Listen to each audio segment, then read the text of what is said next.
Hey, one historical thing, you talk about kind of making a stand. Tell me what it was like, winning people over, how hard it was on that whole Clash of the Titans tour. Oh, it was challenging. Yeah. Mm-hmm. We were on a metal band, and at that time, it was pre-grunge, and when we came out, there was none of that, They didn't know. They didn't know, so they didn't know what to do with us, right? Mm-hmm. We didn't sound like a lot of other bands, and we tried a lot of lines, and so they were, you're an alternative metal, you're, alternative rock. They didn't know. They try to market it 8 million different ways. We're just like, we're a rock band. Yeah. That's what we are. Yeah. So we'd tour with Iggy Pop, and then we would, go out and be opening up for thrash bands, and yeah, they hated us, man. Those crowds fucking hated our guts, but it was fun. We were used to chaos. We were creating plenty of our own in our lives and everywhere we went, and so we kind of thrived off of it, man. They'd throw shit, we'd throw it back. Fuck you too, and became friends with those bands. I wasn't really exposed to so much of the harder metal. I'm a Beatles fan of shit, and stuff like that. And I heard, I knew Slayer and Megadeth and stuff like this, but it wasn't like all I listened to, And so being on tour like that, you saw a lot of that side of things, and we'd become friends with the bands, and we'd win over some fans and shit, and they want to, they hate us. But you'd see it, you saw it shift pretty quick. Like in the middle, I think, of that tour, Man in the Box blew up, and they got nicer to us. Yeah. They liked the song. They liked that song, and then they started being nice to us, and then the tour was over. Like, it took a song for them to not throw as much shit at us. Right. Yeah. So it was cool, man. I thought it was great, and we have a history of doing that. Are there people there? Cool. Yeah. We'll play with anybody. Yeah. Oh, is there people going to be there more than would show up for ourselves? All right. Yeah.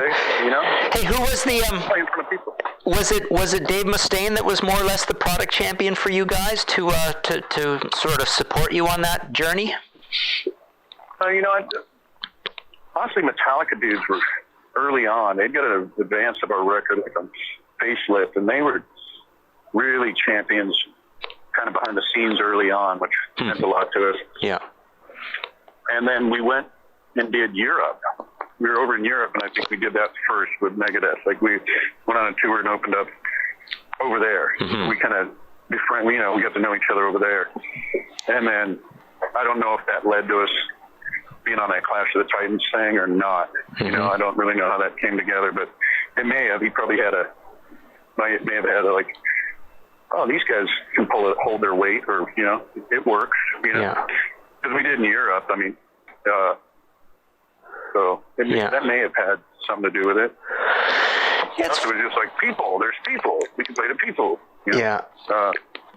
It's funny. You wonder what they would have not liked about you, and you sort of think it probably wasn't the music. It was probably more possibly the vocal, and maybe they even thought the way you dressed was disrespectful to a metal crowd. Yeah, the way we looked. Yeah. Yeah, there wasn't a lot of that going on, We didn't fit in. We'd come to L.A. and play shows, and the reviews would be like one line. There's shit, music to scale fish by, stuff like that.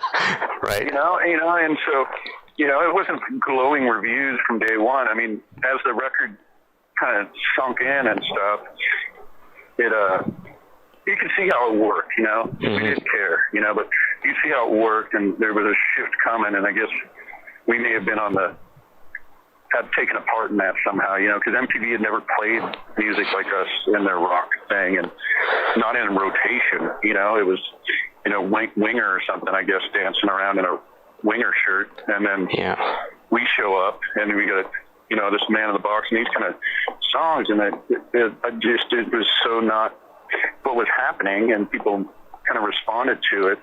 I remember one of the main guy at MTV back then saying, it's like, that was a game changer. That changed everything for them. They took a risk playing our thing, and it worked, and it changed. It just changed it quickly over there, and it opened the door for them to start playing a lot of other bands that had already been around doing the same thing we were doing. Mm-hmm. And it kind of opened the door for that because there was a positive response to it.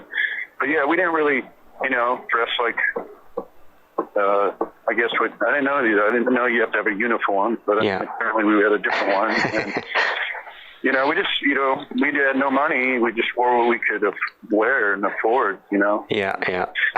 Funny. Held together with duct tape, and you went out and did your thing. But, and then the grunge happened, with dirt and all that, and that became a whole nother kind of ridiculous thing when they figured out a term for it and everything. Yeah. Nirvana and all just blew the doors wide open.